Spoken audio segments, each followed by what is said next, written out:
essa oportunidade, ó Pai, de estarmos aqui, ó Deus, para participar da Santa Ceia do Senhor. Ó Pai, mesmo com as nossas mentes limitadas, ó Pai, nós não podemos alcançar, ó Deus, a grandeza dos benefícios, aleluias, conquistados pelo Senhor Jesus para nossas vidas, mas nós estamos aqui nesta noite, ó Pai, trazendo novamente a lembrança do sacrifício, da providência do teu Filho amado, que me livrou do poder da morte, que livrou a tua igreja do poder da morte, nos deu vida, nos ressuscitou novamente com Ele, e que nós venhamos, ó Pai, entender, nem que seja um pouquinho nesta noite, do tamanho da grandeza, ó Pai, das conquistas que Jesus conquistou para nós na cruz.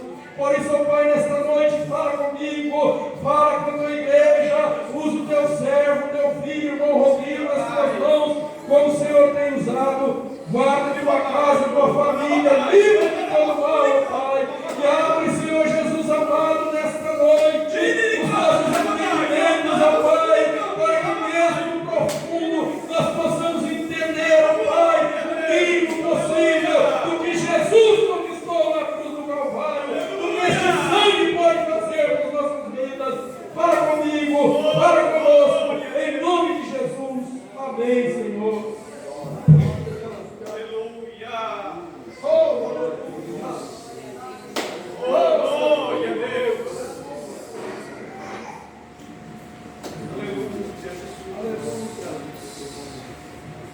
Saúde, irmãos, com a paz do Senhor.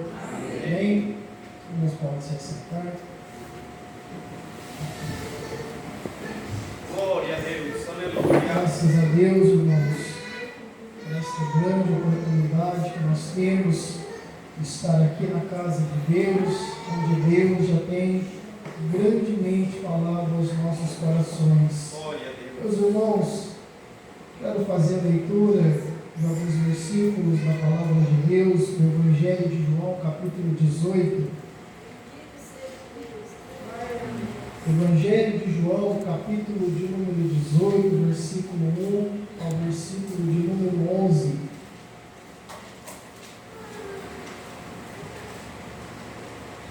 Amém?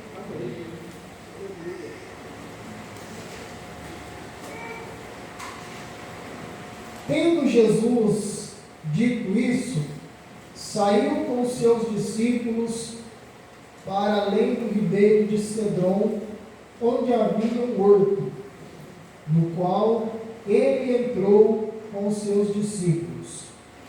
E Judas, que o traía, também conhecia aquele lugar, porque Jesus muitas vezes se ajuntava ali com seus discípulos. Tendo, pois, Judas recebido a corte e oficiais dos principais sacerdotes e fariseus, veio para ali com lanternas e archotes e armas. Sabendo, pois, Jesus de todas as coisas que sobre ele haviam de vir, adiantou-se e disse-lhes: A quem buscais? Responderam-lhe: A Jesus, o Nazareno. Disse-lhes Jesus: Sou eu. E Judas, que o traía, estava também com eles. Quando, pois, lhes disse: Sou eu, recuaram e caíram por terra. Tornou-lhes, pois, a perguntar: A quem buscais?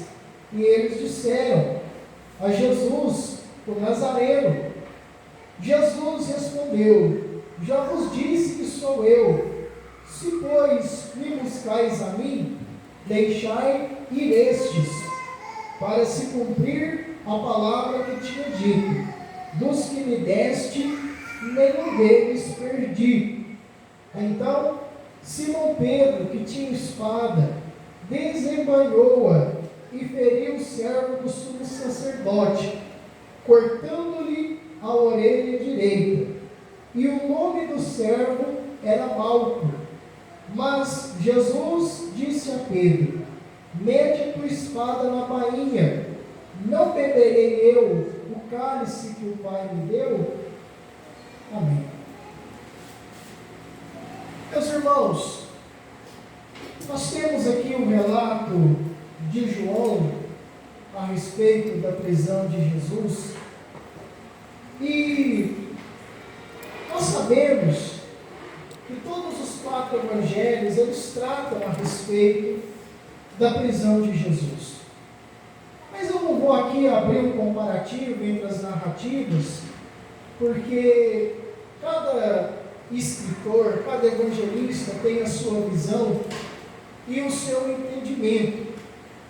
E, embora cada um narre da sua maneira, não há desarmonia entre as suas narrativas. Nós analisamos a palavra de Deus e vemos que a Bíblia, irmãos, nada está em desarmonia.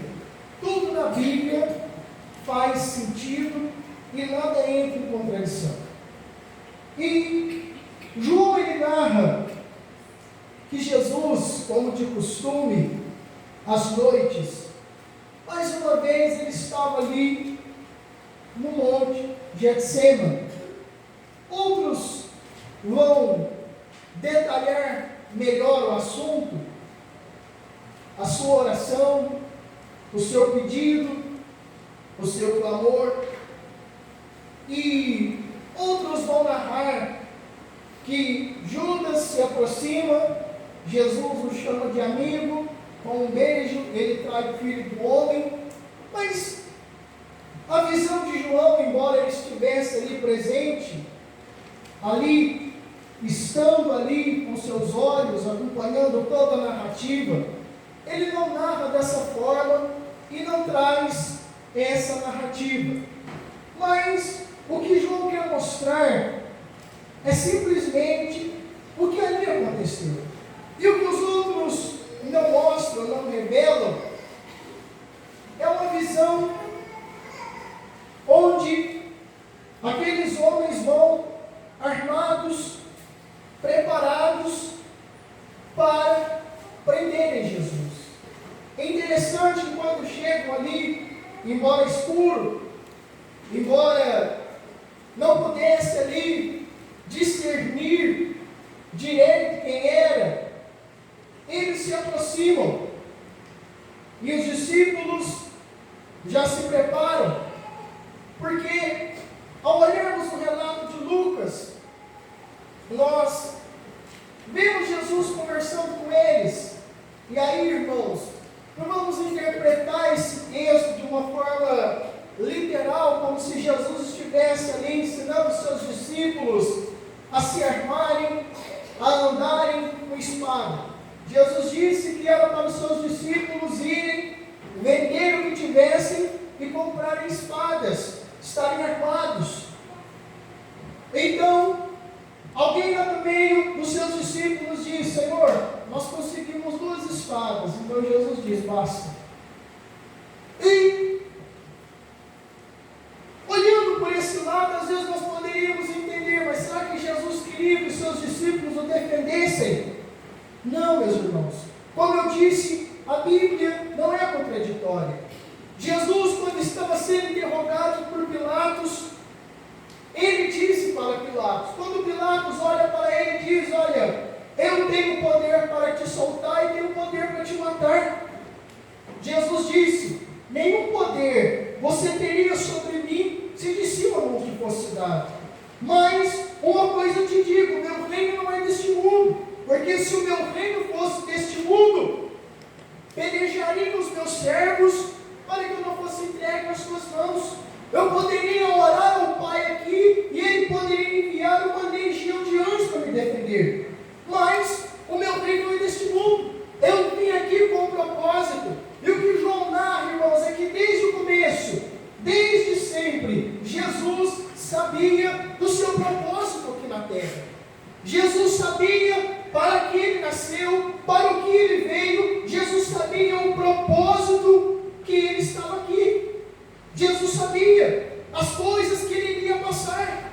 Jesus sabia todas as etapas, todo o seu percurso, tudo que ele iria passar aqui. Tudo o que iria suceder, ele já sabia.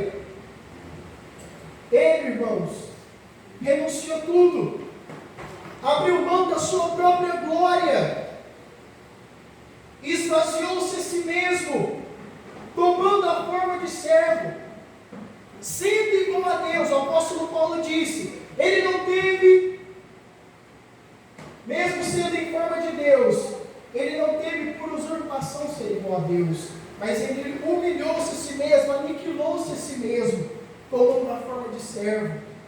Jesus, irmãos, ele sabia da sua missão, ele sabia o que aqui estava para acontecer, e por várias vezes eles tentaram, por várias vezes eles quiseram matar Jesus, mas todas as vezes Jesus, ele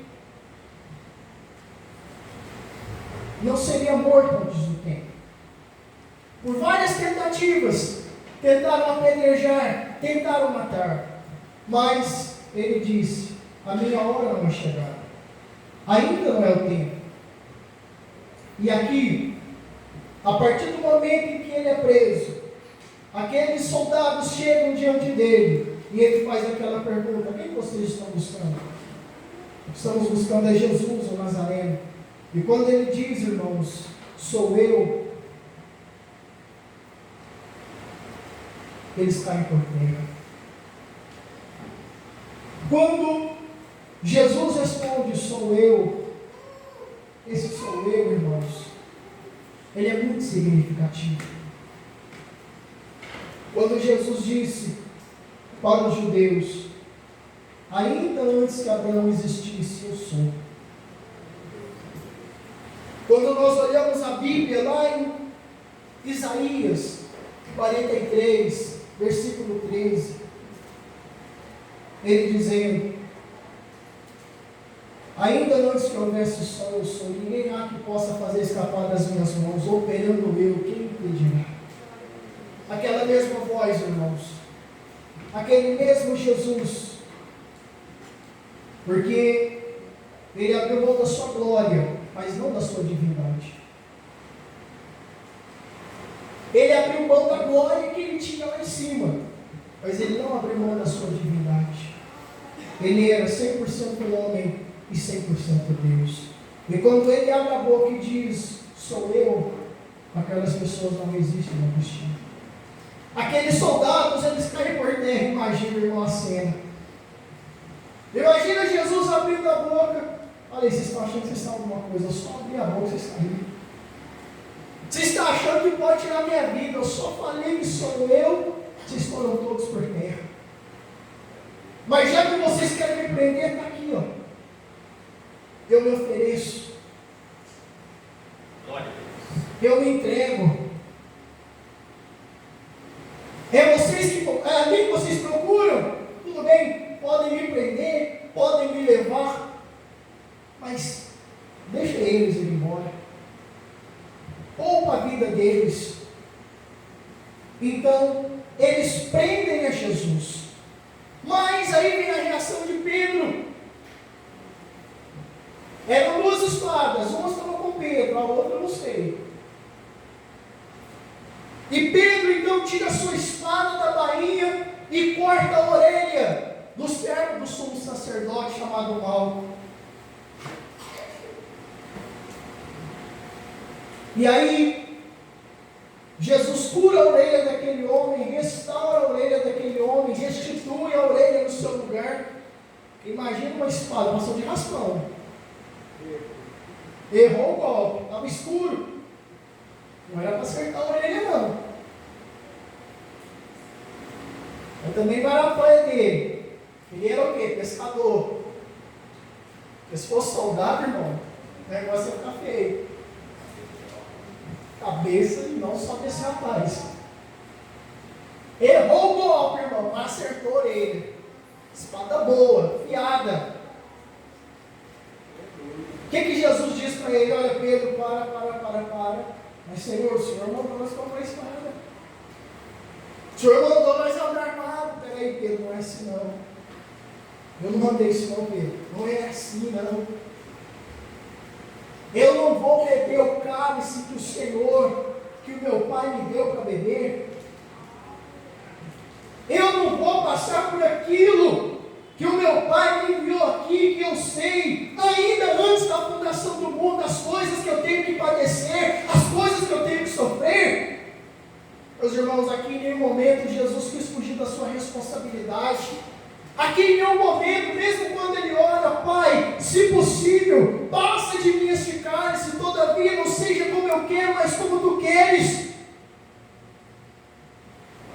Mas ali, irmãos, ele estava dizendo: Pedro, eu estou pronto. E mesmo quando Pedro disse para ele: Senhor, olha, eu vou ter que repreender o Senhor, eu nunca fiz isso não, mas não vai te acontecer nada disso não. Aí Jesus olha para Pedro e diz: Pedro, aí falou Pedro, repreendeu Satanás. Atrás de mim, Satanás, você não conhece as coisas de Deus. Pedro estava ali, tentando defender o seu mestre, mas não precisava não, irmãos. Não precisava não, Jesus estava pronto. Jesus estava pronto. Jesus sabia a sua responsabilidade, e esse cálice que ele iria beber, ele sabia. Não precisava espada, não precisava ali nenhuma revidação por parte dos seus discípulos. Jesus estava pronto para se entregar, irmãos. E aí que nós aprendemos, irmãos, a morte de Cristo, ela foi voluntária.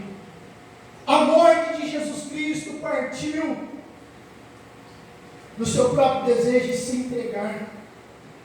A Bíblia diz, irmãos, que o Senhor amou tanto a sua igreja a ponto de se entregar por ela. Nós entendemos e compreendemos, irmãos, a morte nunca foi capaz de parar o nosso Jesus, ele se entregou a ela. Jesus, ele olhou para os seus discípulos, e o que ele ensinou para os seus discípulos? Ninguém tira a minha vida, mas eu de mim mesmo a dou. Eu tenho poder para isso, porque eu recebi de meu Pai. O que eles precisavam compreender, irmãos, é que desde o início ele falou: olha, dentro de 3 dias eu reconstituo esse templo. Dentro de 3 dias esse templo se ergue novamente. E aí, quando as pessoas chegaram diante dele para o acusar, ele disse: olha, isso aí falou que em 3 dias ele constrói o templo. Mas esse templo foi construído em 46 anos, meus irmãos. Não era esse templo de Herodes, não. Era o templo do seu corpo. Em 3 dias. Em 3 dias, irmãos, ao 3º dia, a Bíblia diz que ele ressurge dos mortos. Ao 3º dia, quando aquela mulher estava ali, irmãos, uma mulher que foi liberta por Jesus, 7 demônios que estavam sobre a vida dela, e aquela mulher encontra o Senhor Jesus, e a Bíblia diz que primeiramente ele apareceu a Maria Madalena, nem foi para Pedro. Não, mas Paulo diz que ele apareceu primeiro para Cefas. Não, meus irmãos, não foi primeiro para Pedro, não. A lista não é completa, irmãos. Mas não culpe Paulo, não, porque nós encontramos manuscrito, irmão, e não dá. Muita coisa sumiu. Não vai dizer que Paulo estava errado, não. Mas o que nós temos em nossas mãos, irmãos, é o que sobrou. O que nós temos em mãos aqui foi aquilo que foi preservado. Mas muita coisa se perdeu, irmãos. Mas a primeira pessoa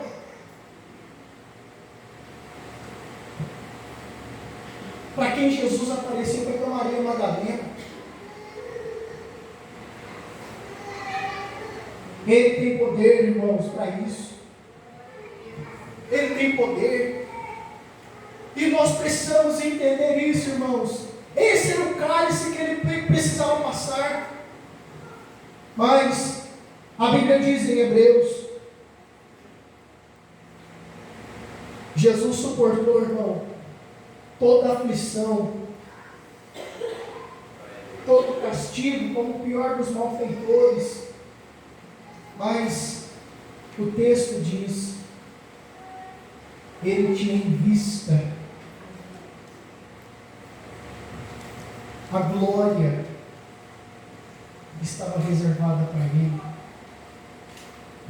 suportou toda a aflição que ele suportou, mas ele sabia o que estava reservado para ele. Ele sabia. Por isso ele suportou a afronta. Por isso ele sofreu calado. Imagina alguém diante dele interrogando, irmão. Pilatos, corrupto, sujo. Jesus poderia olhar para ele e dizer: rapaz, que moral que você tem para falar de mim? Que moral que você tem para estar me acusando? Que moral, que poder que você tem para estar me prendendo, me mandando matar? Olhando para aqueles sacerdotes que o acusavam, e ele poderia dizer tanta coisa, como disse para os fariseus, irmãos, mas ele ali calado, como uma ovelha muda levada diante do matador. Assim estava Jesus, irmãos. Ele poderia revelar o profundo, o escondido do coração de cada um ali, mas ele não fez isso. Sabe por quê, irmãos? A intenção de Jesus era olhar lá na frente. A intenção de Jesus era o seu propósito de ser o Cordeiro de Deus que tira o pecado do mundo. Jesus poderia chegar aqui e fazer, irmãos, fazer o quê? Como Deus, como santo, como justo, matar todo mundo. Mas ele disse: não, eu não vim matar os homens, eu não vim para destruir os homens, eu vim para salvar. Eu não vim para destruição, eu vim para salvação. E é por isso, irmãos, que nós louvamos o nosso Jesus. É por isso que nós adoramos o nosso Jesus. É por isso, irmãos, que Jesus ali não precisava de defesa, não precisava de espada. Peraí, Pedro, guarda a sua espada. Eu sei o meu propósito aqui. Eu vou beber esse cálice, eu vou passar por isso, irmão. Não foi fácil, não. Porque lá naquela cruz, nós olhamos o Senhor Jesus em uma de suas últimas palavras: Deus meu, por que me desamparaste? E aí, irmãos, alguém aí perguntou: onde estava Deus nessa hora? Onde estava o Pai esta hora? Quem estava falando isso, irmão, era o Filho de Deus. Quem estava proferindo essas palavras não era eu, não. Era o próprio Jesus. Quando ele olha para cima, machucado, ferido, cheio de dores, de chagas, ele olha para o céu e ele diz: Deus meu, por que me desamparaste?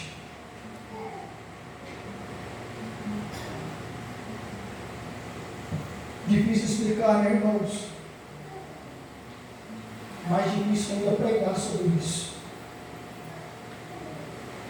Porque não dá para entender o coração de Deus. Mas sabe o que a Bíblia diz, irmãos? A Bíblia diz que Deus prova o seu amor para conosco em que Cristo morreu por nós, sendo nós ainda pecadores. Aquele que nem mesmo a seu próprio Filho poupou, antes o entregou por amor de todos nós, como não nos dará também com Ele todas as coisas? A Bíblia diz, irmãos, que todavia ao Senhor agradou moê-lo, fazendo-o enfermar. Foi da graça de Deus, irmãos. A Bíblia diz: o trabalho das suas mãos Ele verá e ficará satisfeito. Deus se agradou daquilo, irmãos. Deus se agradou daquilo. Sabe por quê, irmãos? Era algo que nós não conseguiríamos fazer. Era algo que nós não iríamos conseguir. É satisfazer a justiça divina. Jesus sofreu, irmãos. Jesus bebeu esse cálice amargo por nossa causa. Esse cálice amargo que Jesus tomou, foi fácil não, irmãos. Foi fácil não. E eu gosto sempre de dizer que quando nós chegarmos no céu, nós vamos ver o que Jesus deixou por nossa causa. Quando nós chegarmos lá no céu, nós vamos ver o que Jesus abriu mão, teve coragem de abrir mão para sofrer por nós aqui. Hoje nós podemos só imaginar, mas um dia os nossos olhos vão contemplar o que Jesus deixou. Aí você vai olhar, você teria coragem de fazer o mesmo? Você teria coragem de fazer o mesmo que Jesus fez? Deixar toda a sua glória. E ele sofreu aqui, irmãos. Sofreu. Jesus chorou. Várias vezes você vai encontrar na Bíblia Jesus chorando, Jesus cansado, Jesus sofrendo. E aí eu te pergunto, será que lá no céu ele tinha isso? Será que lá no céu Jesus alguma vez chorou? Sentiu tristeza, sentiu abandono? Será que lá no céu alguma vez ele foi traído com um beijo? Não. Nunca. Mas ele sofreu tudo isso por nossa causa, irmãos. Sofreu tudo isso por nossa causa, bebeu esse cálice amargo por nossas causas, levou sobre si os nossos pecados, trouxe remissão para a nossa vida. Tudo isso, irmãos, por nossa causa. Tudo isso por causa de nós, para que hoje nós tivéssemos a liberdade de estar adorando a Ele, tivéssemos o acesso livre à presença de Deus. Irmãos, é de graça, mas para Ele nos tocar. Hoje nós usufruímos gratuitamente, mas o preço que Ele pagou foi caro. O preço foi alto. O preço que Jesus pagou foi incalculável. Seu sangue derramado. O seu sangue. O seu sangue derramado pelos nossos pecados. Mas é o privilégio da igreja, irmãos, é poder estar aqui hoje, participando do corpo e do sangue de Cristo. O privilégio que nós temos é de trazer à memória o que Jesus fez por nós. O seu sofrimento, o Calvário. Meus irmãos, se tem uma pregação que nunca vai cansar os nossos ouvidos, é o Calvário de Cristo. Essa pregação nunca vai envelhecer, meus irmãos. Nunca. Calvário. Porque se não tiver Calvário, irmão, não tem igreja, não tem salvação. Não tem. É o tema do bom pregador. E é o ponto central do Novo Testamento. É o Monte Caveira, o Monte Calvário. Você vai ler o Antigo Testamento e vai ficar fascinado com o Monte Sinai. Vai ficar fascinado com o Monte Moriá. Mas isso é para os judeus, irmãos. Para nós não serve. Monte Sinai não tem importância nenhuma para mim. Eu não preciso receber a lei. Não. O Monte Sinai, para os israelitas, foi maravilhoso. Receberam a lei. O Monte Moriá, para o Abraão, foi muito maravilhoso. Mas o monte que para nós importa, irmãos, é o Monte Caveira, o Monte Calvário. Pois foi onde Cristo foi crucificado. Foi onde a graça salvadora de Deus foi apresentada ao mundo. E até hoje, irmãos, essa graça se é manifestada, trazendo salvação a todos os homens. Até hoje, e vai continuar, irmãos. A graça de Deus se há manifestado, trazendo salvação a todos os homens, por causa do cálice amargo que Jesus tomou. Mas Ele não deixou de cumprir o seu propósito, até chegar o momento de dizer: está consumado. Amém? Ele olhou para o pai e disse: olha, a obra que o Senhor me deste para fazer está pronta.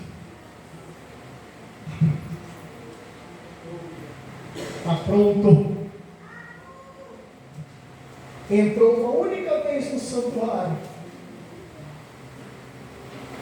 E ali, irmão, uma única vez, sacrifício perfeito. Sacrifício perfeito, que não precisa ser repetido. Mas, irmão, faça uma coisa: não pise no sangue de Cristo. Não fique crucificando Jesus novamente com as suas atitudes. Para que nós tenhamos aqui todos os dias de falar, de repetir aqueles primeiros rudimentos. Irmão, nós já estamos há tempos demais na presença de Deus. Os rudimentos da fé, irmão, não servem para nós mais. Nós temos que deixar os rudimentos da fé. Já é tempo de avançar, irmãos. É tempo de avançar. Você foi iluminado, mas não pisa no sacrifício de Cristo. Não crucifica Jesus novamente. Porque Deus não terá por inocente aquele que profanar o sangue de Cristo, irmãos. Deus não terá por inocente se nós profanarmos aquilo que é santo, com o sangue ao qual nós somos santificados e lavados, redimidos. É coisa séria, irmãos. É coisa séria. É de graça, mas a responsabilidade é grande. É gratuito, mas a responsabilidade nossa é grande. Não vamos profanar o sacrifício de Jesus. Não brinca com o sangue de Jesus, irmão. Tem pessoas que por qualquer motivo, o sangue de Jesus tem poder. Tem poder, irmão, mas não é para ser profanado. Coisas de Deus não são para ser profanadas. Se o próprio Deus diz: não tomarás o nome do Senhor teu Deus em vão, não tome o sangue de Cristo, irmão, em vão. Não vamos colocar o sangue de Cristo em conversas triviais do nosso dia a dia. É a mesma coisa de acontecer uma desgraça e falar que é bênção. A pessoa na tribulação, mas fala que é uma bênção, não é, meu irmão? Não profane as coisas santas. Amém? Irmãos, que Deus abençoe a igreja. Eu agradeço a oportunidade em nome de Jesus.